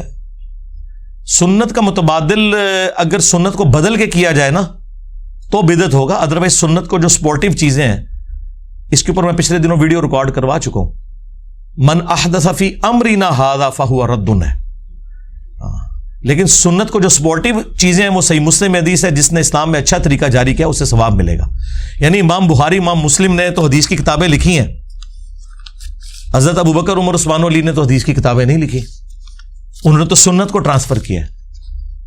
تو ہم اسے بدعت کہیں گے؟ نہیں، یہ اسلام میں اچھا طریقہ ہے، کیونکہ باتیں وہ ہیں جو پہلے سے چلتی آ رہی ہیں. اگلے زمانوں میں لوگ اونٹوں پہ سفر کرتے تھے حج کا، آپ ہوائی جہاز پہ کرتے ہیں، لیکن وہاں جا کے 7 چکر ہی لگانے ہیں، صفا مروہ کی صحیح کرنی ہے، وہ دین نہیں بدلا. باقی اس کے لیے آپ جو طریقہ جو بھی اڈاپٹ کریں، ایئر کنڈیشن لگائیں مسجد میں، بے شک کوئی مسئلہ نہیں. ریل اسٹیٹ میں فکس پروفٹ پر پیسے لگانا سود ہے. فکس پروفٹ اگر یہ ہونا کہ جو رقم ہے اس کا پروفٹ فکس ہے، وہ تو سود ہے کہ 1 لاکھ لو اور مہینے کا 1000 روپیہ دو. لیکن اگر یہ ہو کہ 1 لاکھ لو اور جتنی تم کمائی کرو اس کا آدھا یا 30% مجھے دے دو، باقی تم رکھ لو، تو ہر دفعہ پھر ڈیفرنٹ آئے گا. جب وہ لاکھ کے پیچھے 2000 کمائے گا آپ کو 1000 دے گا، جب 10,000 کمائے گا تو پھر 5000 دے گا، ادروائز سود ہوگا. میں اہل تشیع گھرانے سے تعلق رکھتا ہوں تو مجھے نماز گھر پڑھنی چاہیے مسجد میں حدیث کے مطابق، کیونکہ میرے گھر والے مجھے مارتے ہیں. نہیں، کیوں مارتے ہیں؟ کس وجہ سے مارتے ہیں؟ مجھے سمجھ نہیں آئی. کس وجہ سے مارتے ہیں یہ بتائیں، یہ جس کا سوال ہے بھائی.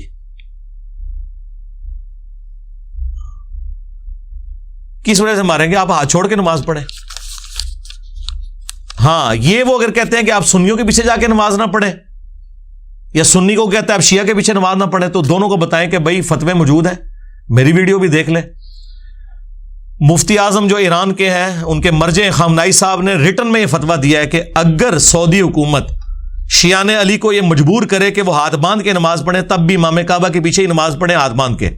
اگرچہ ہمارے نزدیک ہاتھ چھوڑ کے نماز پڑھنا سنت ہے، لیکن امت کے اتحاد کی خاطر اگر آپ کو ہاتھ باندھنا بھی پڑے نا، ویسے وہ سعودیہ والے تو اللہ کا شکر ہے ان میں بڑی ٹالرنس ہے. یہاں حنفی، بریلوی اور دیوبندیوں میں وہ ٹالرنس نہیں ہے جو ادھر ہے، ان میں بہت ٹالرنس ہے، اور اسی وجہ سے وہ چل رہے ہیں. ادروائز ایک انٹرنیشنل سٹی ہے مسلمانوں کا، وہاں پہ اگر وہ ٹھوسنا شروع کر دیں آپ کے اوپر اپنے نظریات کو، اور شیعہ کو کہیں گے تو ہاتھ باندھ کے نماز پڑھ، اور سنیوں کو کہیں گے تو ناف کے نیچے نہ باندھ اوپر باندھ، تو پھر وہ حج عمرے کروا بیٹھے. یہ تو نہیں ہو سکتا. تو زبردستی وہ اس طرح کے معاملات میں نہیں کرتے. ایصال ثواب والدین کے لیے کس عمل سے کون کر سکتا ہے؟ جی، اولاد سب سے بہتر ہے. سنن ابن ماجہ میں حدیث ہے کہ ایک شخص کا جنت میں درجہ بلند کیا جاتا ہے، تو وہ شخص کہتا ہے اے اللہ یہ میرا عمل نہیں تھا، تو اللہ تعالیٰ فرماتا ہے تیرے بیٹے نے دنیا میں تیرے لیے دعا کی ہے، استغفار کی ہے. اور مسلم شریف میں حدیث ہے کہ میت کو 3 اعمال کا ثواب مرنے کے بعد بھی ملتا ہے. صدقہ جاریہ جو زندگی میں اس نے کیا، کوئی بھی نیکی کا کام کر دیا. علم کی بات، جس طرح امام بخاری، امام مسلم نے حدیث کی کتابیں لکھی. اور نیک اولاد جو کچھ کرتی ہے، دعا کرتی ہے اس کے لیے، اس کی طرف سے صدقہ اور خیرات کرتی ہے. ہمیں اختلاف ہے یہ جو قرآن پڑھ کے بخشتے ہیں اور اس کا ریٹ رکھا ہوا ہے، ایک قرآن 500 روپے کا آپ کو مدرسے میں ملتا ہے. جو دعا آپ کر سکتے ہیں، جو تڑپ آپ کو اپنے ماں باپ کی ہے، مولوی کو نہیں ہے. اگر آپ کسی سے سچے دل سے محبت کرتے ہیں تو آپ کو دین کے مطابق کیا کرنا چاہیے. یعنی یہ جو سچے دل سے آپ محبت کر رہے ہیں، یہ کون سی محبت ہے؟ یعنی آپ، میرا تو اس نے جانے، آپ اس سے مراد اللہ اور اس کے رسول کو اگر لے رہے ہیں تو پھر ان کی بات مانیں. اور اگر اس سے مراد آپ وہ مادو لال حسین کی محبت لے رہے ہیں جو ایک ہندو لڑکے پہ عاشق ہو گیا تھا، تو یہ تو گمراہی ہے. اور اگر اس سے مراد آپ یہ لے رہے ہیں کہ آپ کسی یعنی کوئی میل ہے اس کا سوال ہے کسی فیمیل کے ساتھ محبت کرتا ہے تو ٹھیک ہے، پھر شرعی طریقے سے یہ ہے کہ آپ رشتہ بھیجیں، اس کے بعد جو اس کے ماں باپ ڈیسیژن کریں اسے قبول کریں، ٹھیک ہے۔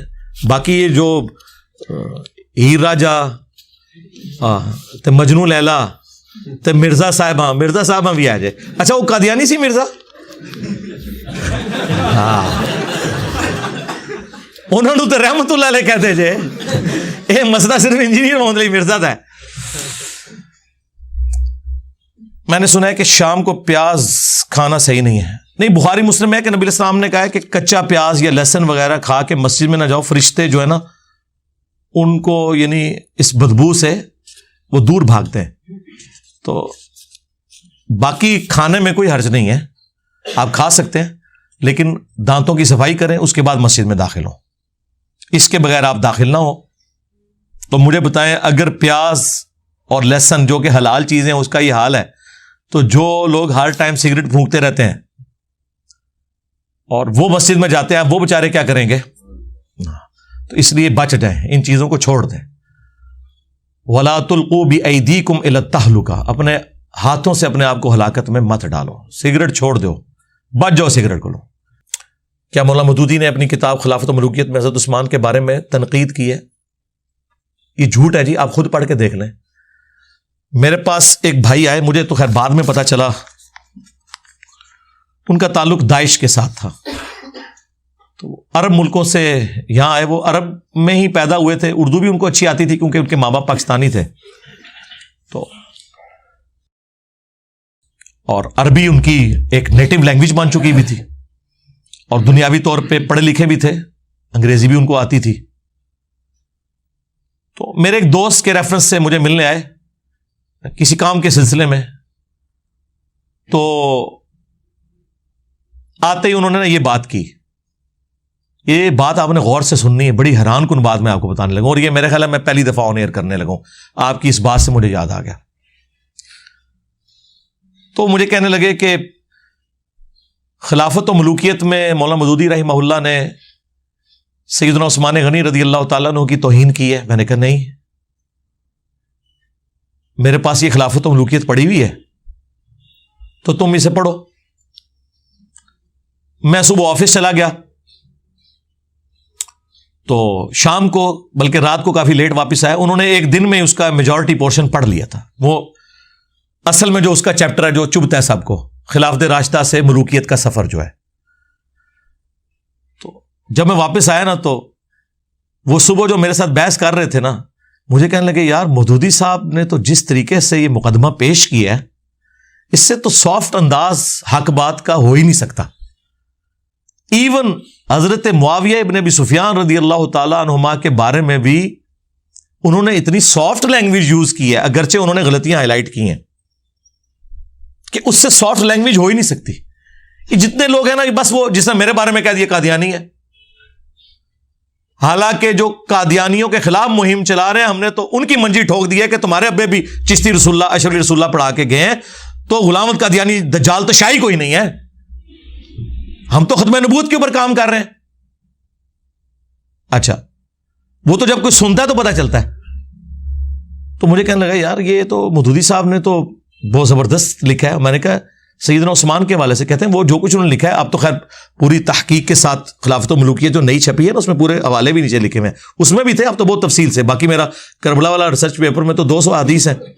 تو مجھے کہنے لگا یار ایک مسئلہ مجھے آج سمجھ آیا ہے، جو میں بڑا حیران ہوا تھا۔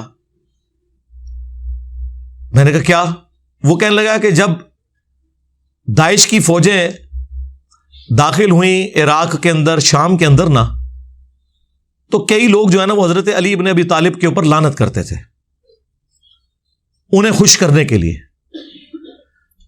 تو وہ کہتا ہے کہ ایک آدھ سفر میں بھی ساتھ تھا، تو جب انہوں نے حضرت علی پہ لعنت کی تو ہم سب لوگوں نے تو اپنے کانوں کو ہاتھ لگایا، کیونکہ سنی تو حضرت علی کی رسپیکٹ کرتے ہیں۔ یعنی یہ آج کے جو سنی ان کو آپ بنو امیہ تو نہ سمجھیں، بنو امیہ کی نہیں دال گلی، تو اگر ان کی دال گلی ہوتی تو بخاری مسلم میں سب و شتم کی روایتیں تو نہ لکھتے، اور بنو امیہ کا رد تو نہ کرتے امام بخاری امام مسلم حضرت علی کی شان میں حدیثیں لے کے۔ وہ کہنے لگا کہ ہم گاؤں میں داخل ہوتے تو وہ حضرت علی پہ لعنت کرتے، اور وہ لعنت کرنے والے کون؟ شیعہ. اور وہ کیوں کر رہے ہوتے تھے؟ تقیتاً. وہ یہ سمجھتے تھے کہ یہ بنو امیہ کے پیروکار ہیں. جس طرح بنو امیہ اپنے دور میں حضرت علی پہ لعنت کرواتی تھی تو لوگوں کو چھوڑا جاتا تھا، اور تقیتاً شیعہ علی لعنت کر لیتے تھے. ظاہر ہے سارے تو حجر ابن عدی تو نہیں ہوتے نا کلمہ حق بلند کرنے والے.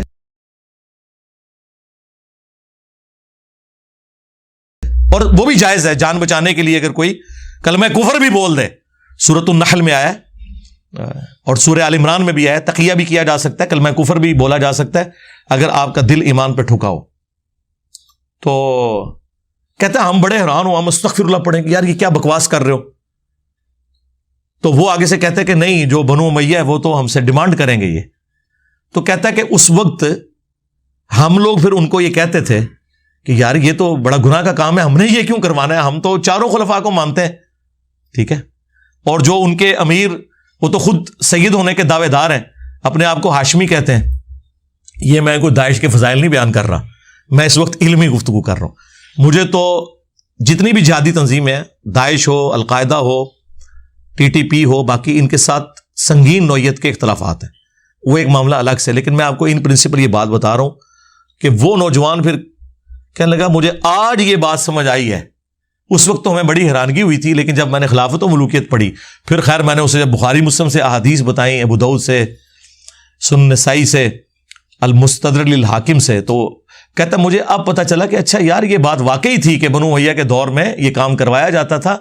اور یہ ہم نے پریکٹیکلی چیک کیا ہے کہ شیعہ علی نے ہمارے شر سے بچنے کے لیے حضرت علی پہ ہمارے سامنے لعنت کی. تو ہم کہتے تھے یار ان کو کیا ہو گیا، ہم نے تو انہیں کچھ بھی نہیں کہا. اور حضرت علی تو ہمارے لیے بھی رسپیکٹیبل پرسنالٹی ہیں.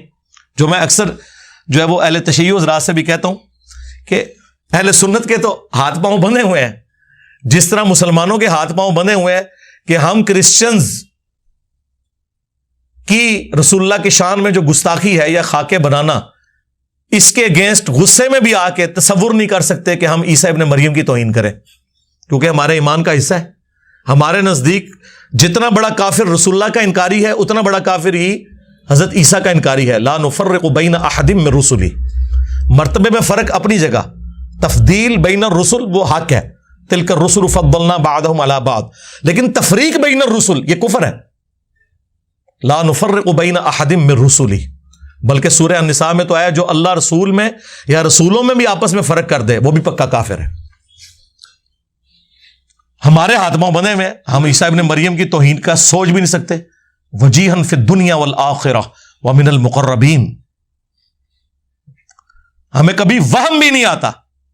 بالکل اس طریقے سے اگر اہل تشیع کی جانب سے خلفائے ثلاثہ کے اوپر کوئی لان تان کی جاتی ہے تو ہم تو تصور بھی نہیں کر سکتے کہ ان کو غصہ دلانے کے لیے مولا علی علیہ السلام کے بارے میں کوئی ایسی بات کرتے ہیں. نعوذ باللہ من ذالک. وہ تو ہم اپنے ایمان کا حصہ سمجھتے ہیں. خلفائے ثلاثہ کے بارے میں کوئی حدیث نہیں ہے یہ والی جو مولا علی کے بارے میں صحیح مسلم میں علی سے محبت نہیں رکھے گا مگر مؤمن، علی سے بغض نہیں رکھے گا مگر منافق. یہ تو اسپیسیفکلی امام علی علیہ السلام کے بارے میں. اور مسند احمد میں حدیث، مشکات کے اندر حدیث موجود، اور فضائل صحابہ احمد بن حنبل کی کتاب میں کہ اے علی تیری مثال میری امت میں عیسیٰ ابن مریم جیسی ہے. نصارہ ان کے بارے میں غلو کر کے برباد ہوئے اور یہودی ان کی توہین کر کے. اور پھر مولا علی نے خود فرمایا کہ میری وجہ سے دو فرقے جہنم میں جائیں گے اور دو گمراہ ہوں گے، ایک میری محبت میں غلو کر کے، ایک میری دشمنی میں. اور یہ سیم روایت اصول الکافی کے اندر بھی اہل تشیع کے ہاں پائی جاتی ہے، جو مشکات میں مسند احمد کے حوالے سے ہے اور فضائل صحابہ احمد بن حنبل کی کتاب میں موجود ہے. اب یہ الگ بات ہے کہ سنیوں سے جب پوچھیں کہ یہ جو محبت میں غلو کرنے والے ہیں کون ہیں، وہ کہتے ہیں شیعہ. اور شیعہ سے پوچھیں کہ محبت میں تو غلو کرنے والے ان کو تو نہیں، ظاہر ہے آپ ڈائریکٹ کہیں گے تو وہ غصہ کھائیں گے. انہیں کہیں کہ آپ بتائیں دشمنی میں غلو کرنے والے کون سے ہیں، تو وہ کہیں گے سنی، یعنی سنی شیعہ کو رافضی اور شیعہ سنیوں کو ناسبی مانتے ہیں. اور کل حزب بما لدیہم فرحون. لیکن حقیقت یہ ہے کہ دونوں جگہ غلو موجود ہے. کیٹاگوریکلی نہ تو سنی ناسبی ہیں اور نہ کیٹاگوریکلی شیعہ رافضی ہیں. تو لیکن جب وہ اپلائی کرنے کی باری آتی ہے نا، پھر وہ لوگ اپلائی کرنا شروع کر دیتے ہیں. تو آپ اندازہ کریں کہ آج کے دور کے اندر بھی یعنی وہ مسکنسیپشن جو صدیوں سے چلتی آ رہی تھی، جو کتابوں کی حد تک تو درست تھی، لیکن وقت کے ساتھ ساتھ میں سمجھتا ہوں کہ عمر بن عبدالعزیز رحمہ اللہ جو اسلام کے پہلے مجدد ہیں، انہوں نے جس طریقے سے اس ایشو کو ہینڈل کیا، قیامت تک کے لیے اس فتنے کو دبا دیا جو بنو امیہ کے ممبروں سے لعنت ہوتی تھی 60 سال تک. اور انہوں نے سورۃ النحل کی وہ آیت خطبے میں داخل کی، ان اللہ یأمر بالعدل والاحسان. تو یہ بہت بڑا امت کے اوپر ان کا احسان ہے، حقیقت بات ہے. باقی تفصیل کے لیے آپ میری ویڈیوز دیکھ لیں اور میرا کربلا والا ریسرچ پیپر پڑھ لیں، اس میں ساری احادیث میں نے نقل کی ہیں. اور یہ جو تماشا لگایا ہوا انہوں نے کہ نہیں جی وہ تنقید ہوتی تھی، لعنت نہیں ہوتی تھی، تو مسلم شریف میں واضح الفاظ موجود ہیں، لعن اللہ ابا التراب 6229 صحیح مسلم کی حدیث. اور تقی عثمانی صاحب کہتے ہیں نہیں وہ بخاری میں ایک حدیث سب کی ہے اور سب کا مطلب تنقید ہے، حالانکہ وہی حدیث مسلم میں تھی لیکن اس سے اوور لک کیا. یا اوور لک کیا، اگر اوور لک کیا تو بہت خطرناک ہے، یہ تو منافقت ہے. اور اگر جہالت کی وجہ سے کیا تو سرکار اب سمجھ لیں، لیکن نہ یہ اپنے مفتیوں کو جاہل ماننے کے لیے تیار ہے، نہ منافق ماننے کے لیے تیار ہے. مسلم شریف میں واضح الفاظ تھے، لعنت کے الفاظ موجود تھے. بہرحال مولانا مودودی رحمہ اللہ نے جس پیشن کے ساتھ اس چیز کو ہائی لائٹ کیا خلافت و ملوکیت میں سمجھتا ہوں اس کام کو اگر 4 چاند کسی بندے نے لگائے ہیں نا تو مولانا اسحاق صاحب ہیں رحمہ اللہ. مولانا اسحاق صاحب نے قیامت تک کے لیے رافضیت اور ناسبیت دونوں کے خلاف ایک بند باندھا ہے. اور الحمدللہ اس مقدمے کو میں نے ایک عام فہم انداز میں حدیثوں کی نمبرنگ کے ساتھ اپنے ریسرچ پیپر واقعہ کربلا کا حقیقی پس منظر 72 صحیح الاسناد احادیث کی روشنی میں، جس میں 200 روایتیں جمع کی، 72 میں نے شہداء کربلا کی نسبت رکھی، اس کے اندر پورا مقدمہ کلیئر کیا. جسے شوق ہو تو دیکھ سکتے ہیں. صلو علی محمد و آل محمد، اللہم صلی علی محمد و علی آل محمد. ٹھیک ہے جی. اے جی تھوڑا پورا تھدا میں مکا چھڑیا جائے. کوئی ایک بندہ بھی نہیں جی پرچی آئی ہو اور میں نے نہ پڑھی ہو، پرچی آگے بھیجی ہو اور نہ پڑھی ہو. جو بعد میں ہے ظاہر ہے ان کا تو معاملہ ڈیفرنٹ ہے. اللہم انی اسألک بانک انت اللہ لا الہ الا انت الاحد الصمد الذی لم یلد ولم یولد ولم یکن لہ کفوا احد وإلہکم الہ واحد لا الہ الا هو الرحمن الرحیم الف لام میم اللہ لا الہ الا هو الحی القیوم اللہم صلی علی محمد وعلی آل محمد. اللہم ربنا آتنا فی الدنیا حسنہ وفی الآخرۃ حسنۃ وقنا عذاب النار ربنا آتنا من لدنک رحمۃ وہیئ لنا من امرنا رشدا لا الہ الا انت سبحانک انی کنت من الظالمین. اللہم احسن عاقبتنا فی الامور کلہا واجرنا من خزی الدنیا وعذاب الآخرہ. رب ارحمہما کما ربیانی صغیرا. اللہم اغفر لحینا ومیتنا وشاہدنا وغائبنا وصغیرنا وکبیرنا وذکرنا وانثانا. اللہم من احییتہ منا فاحیہ علی الاسلام ومن توفیتہ منا فتوفہ علی الایمان. اے اللہ جن جن بھلائیوں کا سوال تیرے محبوب صلی اللہ علیہ وآلہ وسلم نے تجھ سے کیا، ہمارے حق میں، ہمارے ماں باپ کے حق میں، ہمارے بیوی بچوں کے حق میں، پوری امت کے حق میں قبول و منظور فرما. جن جن چیزوں کے شر سے تیرے محبوب علیہ السلام نے تیری پناہ طلب کی، تمام دنیا کے مسلمانوں کو ان چیزوں کے شر سے اپنی پناہ عطا فرما. حاضرین کے دلوں میں جو جو نیک اور جائز دعائیں ہیں قبول فرما. حاضرین کے جو چھوٹے بڑے رشتہ دار فوت ہو چکے مغفرت فرما. اے اللہ جو بیمار ہیں انہیں شفائے کلی عطا فرما. جن کے رزق کی تنگی کا ایشو ہے انہیں برکت عطا فرما. اے اللہ پوری دنیا میں مسلمان جہاں کہیں بھی کس پرسی کی زندگی گزار رہے ہیں، اے اللہ انڈیا میں، کشمیر میں، چائنا میں، فلسطین میں، یمن میں، شام میں، عراق میں، افغانستان میں، پاکستان میں بھی جو سیلاب زدگان ہیں، اے اللہ غیب سے ان کی عزت آبرو جان و مال کی حفاظت فرما. اے اللہ ہمیں اپنی موت سے پہلے قبر و آخرت کی تیاری کرنے کی توفیق عطا فرما. اے اللہ جو کچھ مانگا وہ بھی عطا کر دے، جو نہ مانگ سکے ہمارے حق میں بہتر ہے تو ہمیں بن مانگے عطا فرما دے. اے اللہ ہمارے ملک پاکستان کی خیر فرما، پورے عالم اسلام کی خیر فرما. اندرونی اور بیرونی خطرات سے محفوظ فرما۔ اے اللہ پوری دنیا کے مسلمانوں کو بالخصوص اور پوری دنیا کے انسانوں کو بالعموم زمینی اور آسمانی بلاؤں سے محفوظ فرما، اور مرنے سے پہلے ایمان و عافیت کے ساتھ اے اللہ مدینہ شریف میں ہمیں موت نصیب فرما۔ اے اللہ مرنے سے پہلے توبہ کرنے کی توفیق عطا فرما، اور موت بقیع غرقد میں مدفن اور جنت الفردوس میں رسول اللہ صلی اللہ علیہ وآلہ وسلم کا پڑوس نصیب فرما۔ وصلی اللہ علی النبی الکریم وعلی آلہ واصحابہ اجمعین الی یوم الدین، آمین۔